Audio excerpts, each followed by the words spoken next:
पुराने ज़माने की बात है।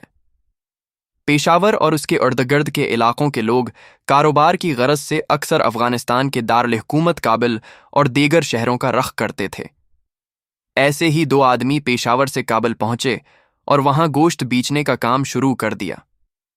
कुछ उर्सा तक मेहनत करने के बाद जब उनके पास 2-3 हज़ार रुपए जमा हो गए तो उन्होंने वापस घर जाने का फैसला किया।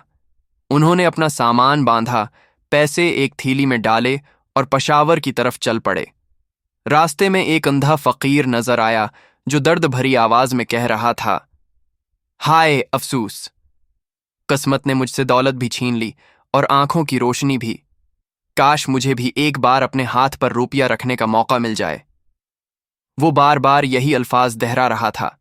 उनमें से एक शख्स ने पूछा, भाई, तुम किस्मत की शिकायत क्यों कर रहे हो? इंधे फकीर ने आ भरते हुए कहा, क्या पूछते हो भाई? एक वक्त था जब मैं भी तुम्हारी तरह अमीर था। मेरी बड़ी जायदाद थी, हजारों लाखों में खेलता था। फिर किस्मत ने पलटा खाया, मैं अमीर से फकीर हो गया, आंखों की बिनाई भी चली गई। अब अगर किस्मत की शिकायत न करूं तो और क्या करूं? दूसरे शख्स ने हैरानी से पूछा, लेकिन तुम ये क्यों कहते हो कि काश एक बार हाथ पर रुपया रखने को मिले? फकीर ने गहरी सांस ली और बोला, उसलिए कि पहले मेरे हाथ में हजारों रुपए होते थे। अब सिर्फ यही चाहता हूं कि अपना नहीं तो किसी और का रुपया ही सही हाथ पर रखकर थोड़ी देर के लिए खुशी महसूस कर लूं। ये सुनकर दोनों पर रहम आ गया। उन्होंने आपस में मशूरा किया, चलो अपनी थैली उसके हाथ पर रख देते हैं। ये अंधा है, भागकर कहाँ जाएगा? उसकी ख्वाहिश पूरी हो जाएगी, हमें सवाब भी मिलेगा। ये सोचकर उन्होंने रूपों की थैली फकीर के हाथ पर रख दी और कहा, लो भाई, अपना जी खुश कर लो। फकीर ने थैली ली और रूपों को हाथ से टटोलने लगा। उसके चेहरे पर एक अयाराना मुस्कुराहट फैल गई। थोड़ी देर बाद जब उन्होंने थैली वापस मांगी तो फकीर ने इनकार कर दिया। थैली?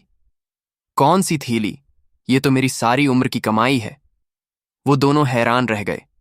भाई, ये मजाक नहीं, हमें जल्दी पेशावर पहुंचना है, हमारी थैली वापस करो। लेकिन फकीर ने शोर मचाना शुरू कर दिया, लोगों, देखो, ये डाकू मुझे लौटना चाहते हैं। करीब ही एक बस्ती थी।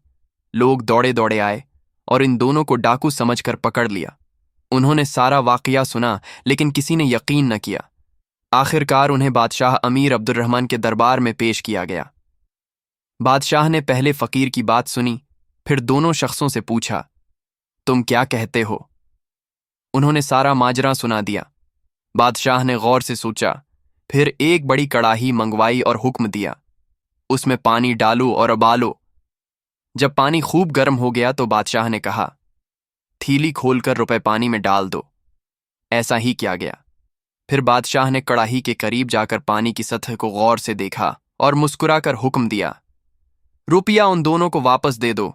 ये फकीर झूठा है, उसे कैद कर दो। सब हैरान रह गए। काजी ने हिम्मत करके पूछा, बादशाह सलामत, आपने कैसे जान लिया कि रुपया उन्हीं का है? अमीर अब्दुर्रहमान ने जवाब दिया, जब गर्म पानी में रुपए डाले गए तो सतह पर गोशत की चुकनाई नजर आई। ये साबित करता है कि ये पैसा गोशत बेचने वालों का है, न कि फकीर का। ये सुनकर दोनों की जान में जान आई। उन्होंने बादशाह का शुक्रिया अदा किया और खुशी खुशी वापस चले गए। दोस्तों, ये कहानी आपको कैसी लगी? कमेंट्स में ज़रूर बताएं और हमारे चैनल को सब्सक्राइब करना मत भूलें। वीडियो देखने का बहुत बहुत शुक्रिया।